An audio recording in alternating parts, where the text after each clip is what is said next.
Hello, I'm Michael Hainsworth. Ontario is in the process of expanding private sector involvement in the province's healthcare system. Ontarians may not realize it, but the private sector has been involved in providing healthcare for more than a generation.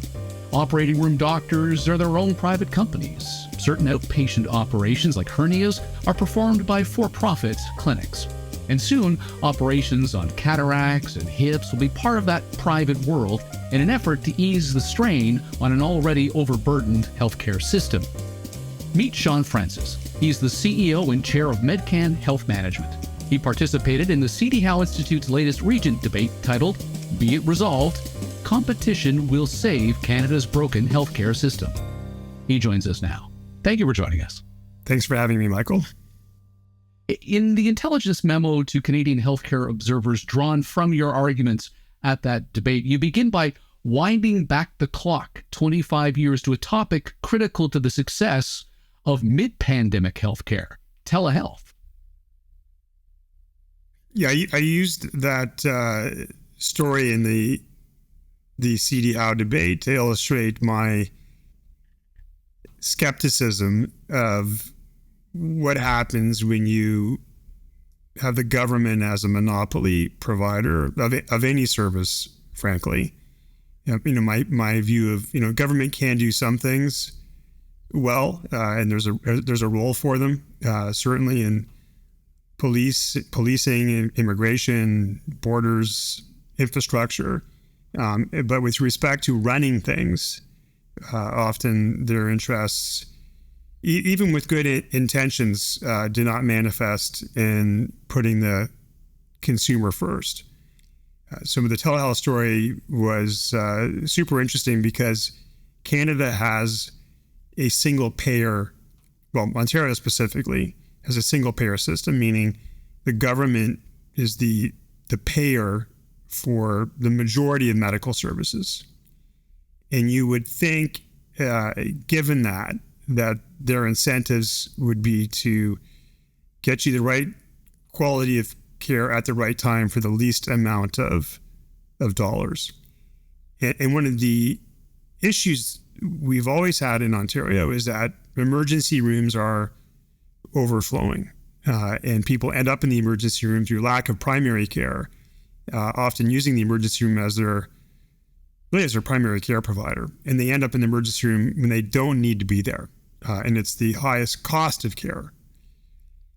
This issue is not isolated to Ontario Canadians. It's actually a healthcare issue in general, but other countries, including the U.S., have dealt with it on a more efficient basis because they're organized a little differently. And I gave the anecdote that I had thought that with the right telehealth solution, we could triage people away from the emergency room to a primary care provider or a less expensive threshold of care. And in fact, I had partnered more than 20 years ago with a U.S. provider who did just that. And there was two technologies at the time. One, because it's the U.S., was a telehealth provider that actually sent you to the emergency room, because in the U.S. system, hospitals are incented to see more patients. And so they would pay for a telehealth provider that would send them patients, and consumers would call an 800 number and be directed to a hospital in the event that they felt ill. There was another provider of telehealth services who was hired by insurance companies who directed people away from the emergency room because insurance companies didn't want to be stuck with the cost. And of course, to direct them away from the emergency room, you had to do it in such a way that you weren't on the hook for any mistakes, right? Because you should be in the emergency room if you have to be there. At any rate, this company that hired by the insurance providers was extremely successful, did it with 100% accuracy, and directed the vast majority of people into a lower threshold of care. And so I assumed that would be the vendor that Ontario would prefer, simply because we are a single payer. Ontario is the insurance company, and why would they want more people in the emergency room? And what I never anticipated in the bidding process is that, Well, the long and short is Ontario hired the provider that sent people to the emergency room, which is, it's almost hard to, it's almost impossible to believe. But when you realize that no one is really in charge or incented on a system-wide basis to make good decisions, it's not at all shocking, because the person that had the budget for telehealth had no responsibility for hospitals, nor did they talk to each other. And so somebody had decided, hey, we need a telehealth system. Maybe it can save us money. Maybe it'll make the consumer experience better. But in execution, they ended up getting the cheapest solution possible, which was the one that ended up being the most expensive possible, because it ended up flooding emergency rooms. And to this day, this is the same technology that Ontario has been using. So that made me very cynical about how government makes decisions. And, my business has been entirely focused around the consumer as a consequence of that. So it's been your argument that government monopolies create short-sighted decisions, but the counter argument that governments make short-sighted decisions based on the cheapest cost of service is that if anyone's making short-sighted decisions, it's a large organization that's reliant on quarterly profit reports to shareholders or on private practices that are looking to squeeze as much profit as they can out of a patient so that they can expand and therefore make even more money. Yeah. I hear that often from people that want to maintain the status quo, right? It's really it's a crazy argument, because it's from people that really have no experience in business. And as consumers, like I've yet, not a single consumer I know would tell me, you know what, we would make travel would be better in Canada if we nationalized the airline, right? Have you ever heard that? Is there a group saying we ought to buy Air Canada and eliminate WestJet? Have you heard that? Well, to that point, we did have nationalized airlines in the early days, and we were talked out of having that because it would be more efficient. And now one of the most difficult things to do is travel Air Canada from Pearson International Airport. The service may not be great, but do you think it would be better if the government owned it and eliminated the competition? Well, then I suppose the counter argument to that would be, instead of privatizing these organizations or increasing private healthcare, why don't we just fix the root cause of the problem if you feel that it's short-sighted government decisions? I'm using the Air Canada as an example, right? No one says... Nobody likes Air Canada. No one likes Air Canada. No one says, you know what, if we only, food's an issue, right? We have inflation. You know what we need to do? We need to get rid of all the grocery stores, and the government is going to own them all, right? Like, does that, like no one does that. So then how do you respond to those who are saying that when it comes to healthcare is one of those, basic necessities that we rely on governments to provide? How do we ensure that we have a competitive private alternative that doesn't put profits above patients? Well, first of all, profits, so two things I would say. One is that we are the only country in the world that has this single payer system in the way that we do. And we have one of the worst performing systems. So that is, evidence number one of how we need to think differently. But when you make a profit, I think what people don't appreciate is that you have shareholders. So you have, you cannot put your profits ahead of service, because at some point, when you have competition, right, people are going to go to your competition. So if you're either killing patients or you have terrible service and there's legitimate competition, your business isn't going to last long. And the owners of your business are going to be really unhappy, and they're going to fire the board and the CEO. And that's what happens all the time in business. And so this idea that profit is somehow bad, right, is something perpetuated by, frankly, people that don't believe in profit. They don't believe in business. They don't believe in capitalism. And that narrative has infiltrated the Canadian discourse on healthcare and other aspects of our society, frankly. But profit can be good in that it holds you accountable. Right now, if you, because we have a monopolized health system, if you have an issue at one of the major hospitals in Canada, let's say they kill you, they kill your family member, What's going to happen to that hospital?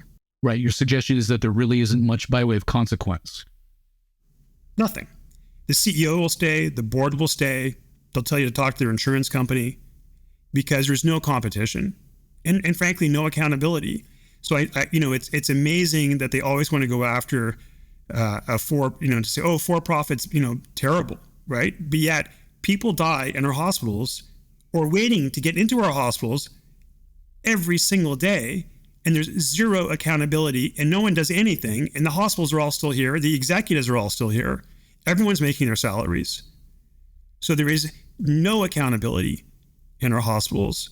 And I'm not blaming the executives themselves, right? When you're the only operator in town and there is no consequence for poor care, no care, or bad care, right? There is no incentive to actually do better. And that's where our system is now. So you're calling for a competitive private alternative to our universal healthcare program. What would that look like in your mind? Well, if you were to look at models that do better than Canada, you probably so stepping back. It's also not true that we don't have a private provision of care because all doctors are for-profit small businesses. So I think many people don't appreciate that. So your doctors are for-profit, your pharmacies are all for-profit. Much of your sort of tertiary medicine is all for-profit. Your manufacturers of the drugs and devices, which allow you to live longer, are all for-profit. The hospitals are private, not-for-profit. So this idea that, again, it's almost like I don't even know what I'm talking about with people because the lexicon, like they seem to think our system is, there is no profit. So first of all of your healthcare that we benefit from has happened in for-profit environments, whether that's the doctors, the drugs, the devices, the tertiary care. It's only your hospitals that are private, not-for-profit. What's public, like not private, but public and not-for-profit, is your payer. So it's the government system, insurance system. So most countries in the world do not operate like Canada has. So they would say, listen, our objective is that people who cannot afford care will have care so that no one is left behind. But we don't think we need to own everything to do that. And what they do is they have for-profit delivery, and they have not-for-profit delivery, but it's typically private, not-for-profit, and for-profit, like Canada, but more of it because there's less regulatory limitations on who can do services. And then separately, they have private, for-profit, or not-for-profit independent insurers, so that there's competition even among the payers. And then there's different ways of ensuring that everyone has access to that by country. Like Switzerland, for example, you have to be in an insurance plan, but they're private and there's multiple ones of them, and everybody has it. And there's private and for-profit and not-for-profit providers. So that's very many countries in Europe have that same composition as they do in Asia. So it's 100% achievable to have a better system where no one is left behind by embracing a different way of delivering both the insurance and frankly some of the care provision. It's the competitive part of it that I don't really fully either understand or appreciate, because when one calls for a competitive private alternative, it's reasonable to assume that competition and market-driven incentives exist when customers have an array of options from which to select from. But it feels more accurate when you're talking about buying a smartphone or a car. I can do that research. I can choose the best provider in a competitive environment. But I'm not a doctor. I'm not a specialist. I'm not an authority in choosing the most competitive healthcare solution for me. Well, I have a lot of exposure to consumers in medicine, and I can tell you that many are extremely savvy shoppers. The issue is when you have no choice. I mean, like you need a hip replacement in Canada, right? There is no, But like I've never had a hip replacement. So if I'm told I need a hip replacement, do I sit down on Google and start typing in top 10 hip replacement clinics? Well, not in Canada, you're not, because you're lucky. But is that the future? Is that what you're suggesting? That would be the future, right? And that's what should happen, so that you would, because do I need, somebody said I should have one. Do I need to have one? Right? And you're not going to get this in Canada, but you could have different opinions on whether or not you need to have one. That's A. Okay, so in a more competitive system, you'll have people offering possible alternatives or giving you, more length of time without say the operation. So that's sort of the first decision tree. Then the second is, let's assume you do need to have it. Then you're deciding, well, how do I want to have it? Do I want to be in and out the same day on an outpatient basis? And that is very possible. And there's different types of most of hip replacement now is getting to outpatient basis, but there are some providers that are better than others, and there's some devices because you now live with a new hip.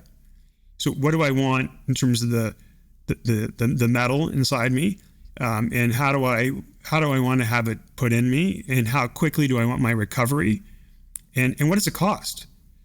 And if you were, and honestly, this is a good example because you can't get it in Canada within a year, in most places, certainly in Ontario, and you're in excruciating pain, you might have resort to having to look at what's it going to cost me in the US and the UK and Asia, and you can get a quote, and you're probably talking about 30,000.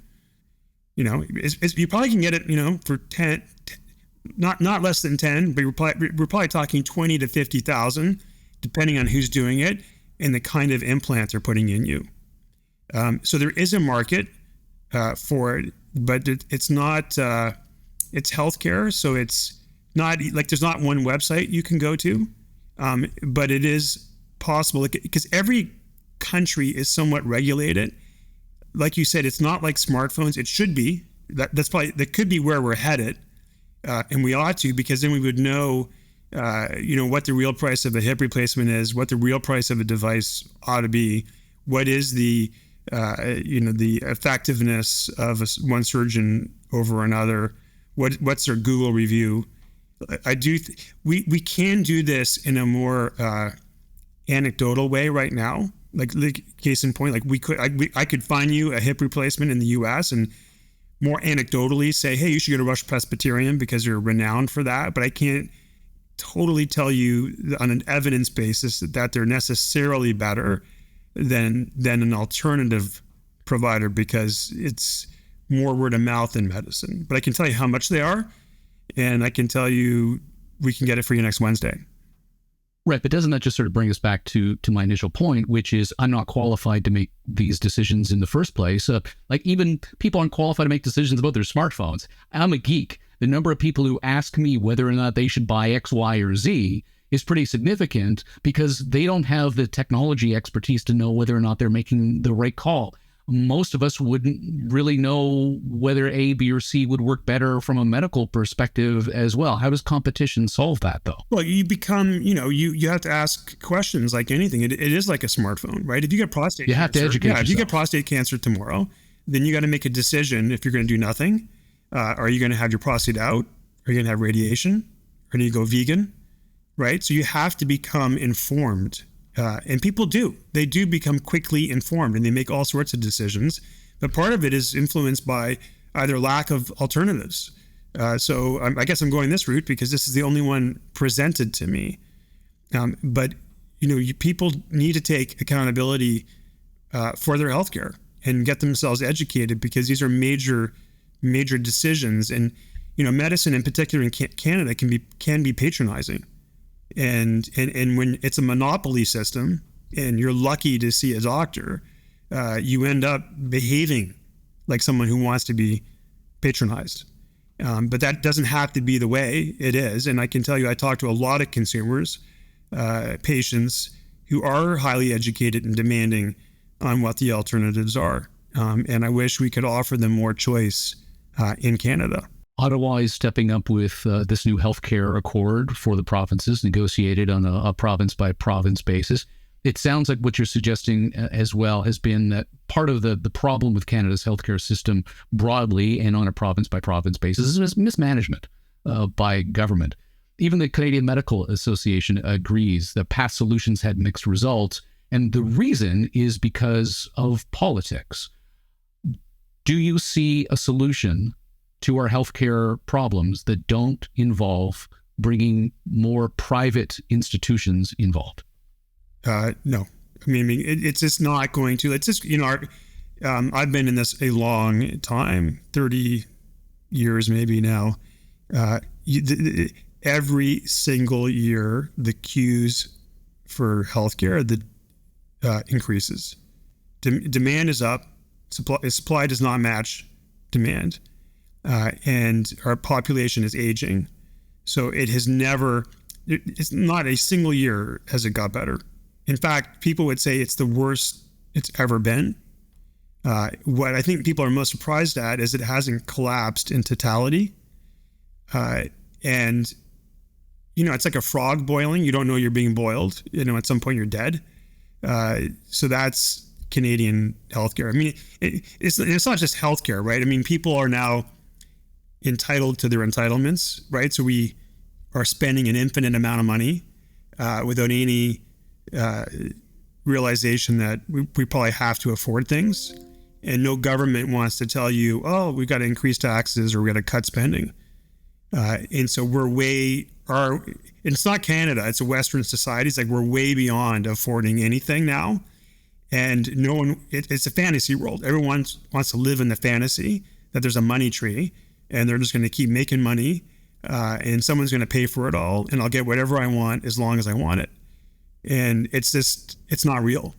And so healthcare is one aspect of that, which is there's more and more technology. You can increment, a few more years of life, but you're going to live longer. And the question is who pays for it? And there's this expectation that someone else is going to, even though we don't have the money.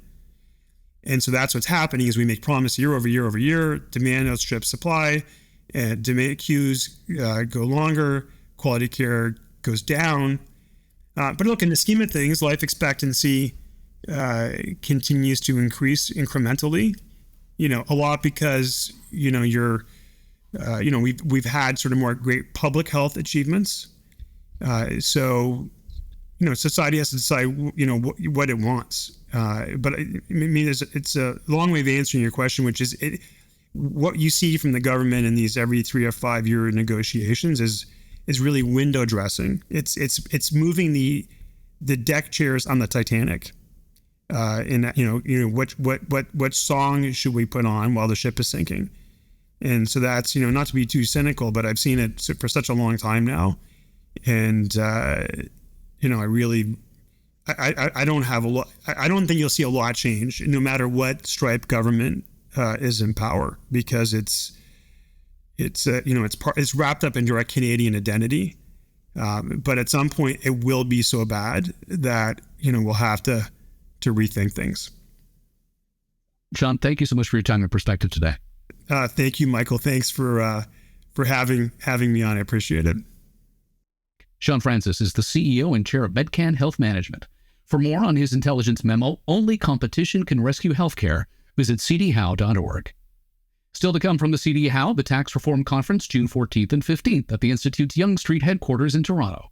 On day one, personal taxation with Jack Mintz, Senior Fellow at the Institute, and the President's Fellow at the School of Public Policy at the University of Calgary, alongside Kevin Hassett, a Distinguished Visiting Fellow at the Hoover Institution and former Chairman of the Council of Economic Advisors.